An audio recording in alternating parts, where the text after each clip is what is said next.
Olá pessoal, nessa videoaula a gente vai estudar propriedades periódicas, duas propriedades, o raio atômico e a eletronegatividade. Vamos lá pessoal?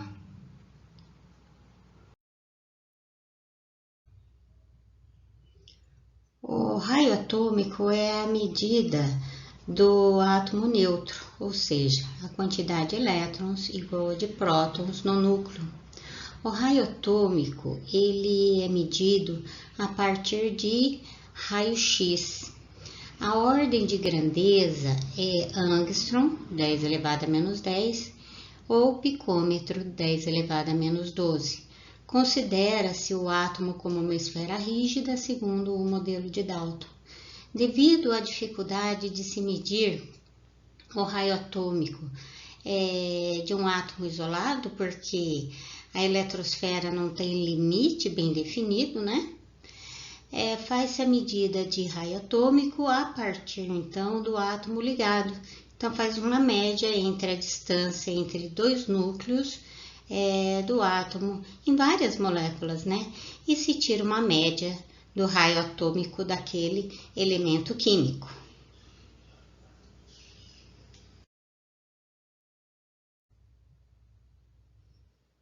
Vamos ver aqui o comportamento do raio atômico na tabela periódica, tá? Para os elementos representativos, tá? Porque o de transição ocorre uma inclinação aqui, vamos ver apenas para os representativos. Raio atômico é quando eu considero o tamanho do átomo, ele neutro, tá? Ou seja, o átomo com o número de prótons igual ao número de elétrons. Bom, dentro de uma mesma família aqui, vamos olhar a família 1A, lítio, sódio, potássio, rubídio, césio e frâncio. Família 1A, todos esses elementos possuem um elétron na camada de valência, ou seja, a carga efetiva sentida pelo elétron de valência é 1. Ou seja, a força eletrostática que une esse elétron de valência é um positivo ou um negativo, tá? Mas para todos os elementos da família 1A. Mas se eu desço dentro da mesma família, está ocorrendo um aumento no número de camadas, consequentemente, um aumento no tamanho do átomo, do raio atômico, tá? De tal maneira que o frâncio, como a gente vai ver, no período aumenta da direita para a esquerda aqui, então de tal maneira que o frâncio é o maior elemento da tabela periódica. Vamos caminhar agora dentro de um mesmo período, de uma mesma linha. Quero caminhar aqui no segundo período, na segunda linha. Lítio, berílio, boro, carbono, até o flúor, tá? Vamos desprezar os gases nômicos. Dentro de um mesmo período, então eu tenho o lítio família 1A, um elétron na camada de valência, a carga efetiva 1, um positivo ou um negativo, por quê? Ocorre a blindagem dos elétrons internos, tá? O berílio, família 2A, carga efetiva 2, 2 elétrons na camada de valência, 2 positivo, 2 negativo, a carga efetiva que a gente está falando da força sentida pelo elétron de valência em relação ao seu próton. Boro 3, família 3A, 3 elétrons, carga efetiva 3, de tal maneira que o flúor tem 7 elétrons na camada de valência, tem uma carga efetiva 7. Dessa maneira, então, eu andando da esquerda para a direita dentro de um mesmo período, o que acontece? A carga efetiva está aumentando, a força eletrostática positiva e negativa aumenta, de tal maneira que a camada de valência ela vai se tornando mais próxima do núcleo positivo, tornando, então, o flúor, o átomo menor aqui da tabela periódica, tá? Então, o tamanho do átomo andando dentro de um mesmo período, ele diminui da esquerda para a direita para os elementos representativos. Tudo bem?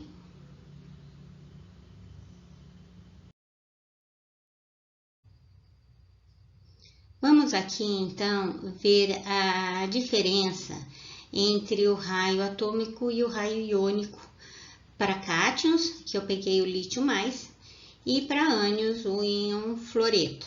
Vale para os cátions de elementos representativos e ânions de elementos representativos, o que a gente vai ver agora, tá, pessoal?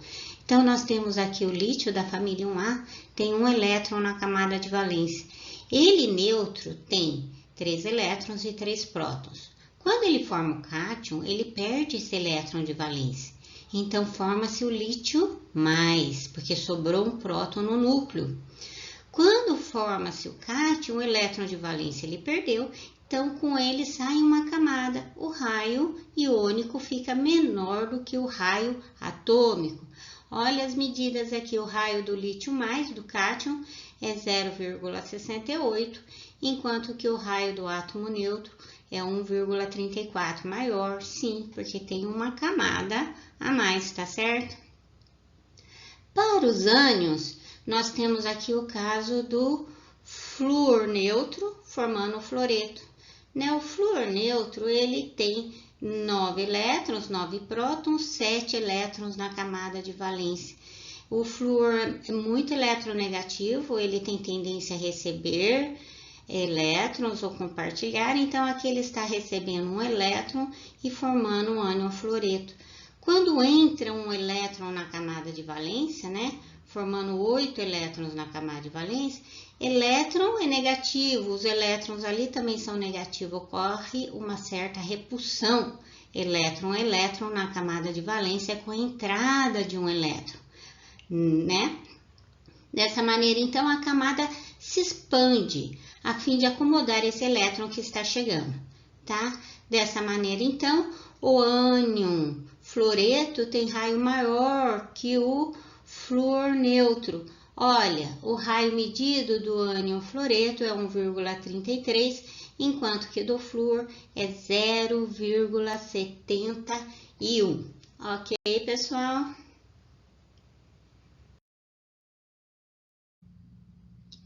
Outra propriedade periódica é a eletronegatividade.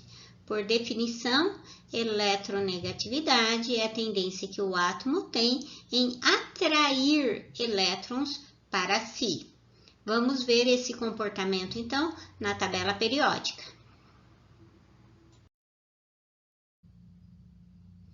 Na tabela periódica, no mesmo período, a eletronegatividade ela aumenta da esquerda para a direita. O que nós vimos com o raio atômico? Que do lítio para o flúor, o raio atômico diminui. E a eletronegatividade aumenta. Por quê?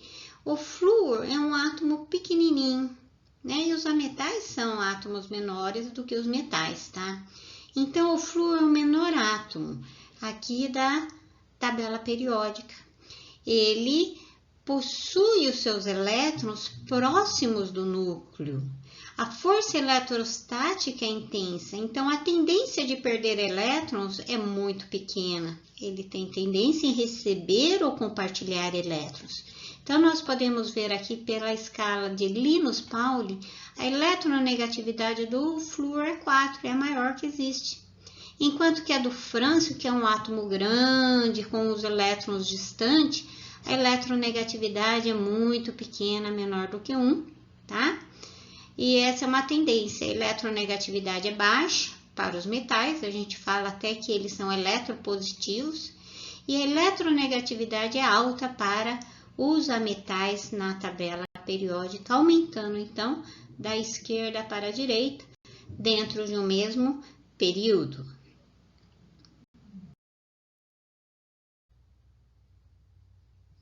Temos aqui uma escala de eletronegatividade, onde o flúor tem a maior eletronegatividade, aqui, seguida pelo oxigênio, depois nitrogênio, então é o FON, né? São os átomos com maior eletronegatividade na tabela periódica. O nitrogênio com eletronegatividade próxima ao cloro, e então o cloro maior que o bromo e iodo. Temos aqui também o carbono com eletronegatividade um pouquinho maior que o hidrogênio e os metais com baixa eletronegatividade. A gente fala que os metais são até eletropositivos. Tudo bem, pessoal?